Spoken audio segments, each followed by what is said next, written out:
It stopped raining, so I'll take a few questions. Karoline, quick question on the trip to China. Will the president delay that if the war is still going on, and on that, has the president spoken to China now? Yes, so the president looks forward to meeting with President Xi in China. This is a trip I know he's long been looking forward to, and I know President Xi has been looking forward to welcoming President Trump. As for the dates, as you heard from the president last night, there's a possibility the trip could be delayed. We'll keep you posted on that, but these are leader-to-leader conversations that are happening, so as soon as we have an update, we'll provide the new dates. Karoline, President Trump says that other countries should now step up to safeguard ships in the Strait of Hormuz.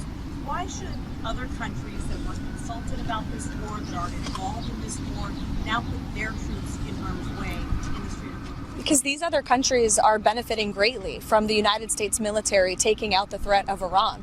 The rogue Iranian regime has long not just posed a threat to the United States of America, but of course to our Gulf and Arab partners in the region. As you see, I believe Iran has struck more than 300 civilian targets in the Gulf region. If you think about Europe, their ballistic missile capability that the United States military is currently wiping out was a direct and imminent threat to our European allies as well as our bases in the region, which is why President Trump took this action in the first place. So these countries are absolutely benefiting from ensuring that Iran can never obtain a nuclear weapon. This is something not just the United States, but the entire Western world has agreed with for many, many years. So I think the president is absolutely right to call on these countries to do more, to help the United States to reopen the Strait of Hormuz so that we can stop this terrorist regime from restricting the free flow of energy. And the fact that they are doing so just underscores why President Trump needed to take this action in the first place. The president just told the UK a few days ago that he doesn't need their ships,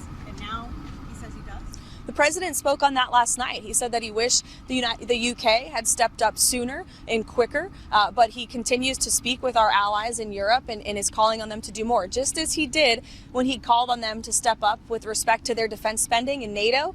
He's calling them to do more here, and I think you'll see that come to fruition. So Italy, does the president feel like he needs 2,500 or so Marines in the Middle East right now? I would defer you to the Pentagon on that troop movement, and it's not something I'm going to get ahead of the Commander-in-Chief on. Yeah, and look, I'm not going to get ahead of him on any options that may be on the table for the president.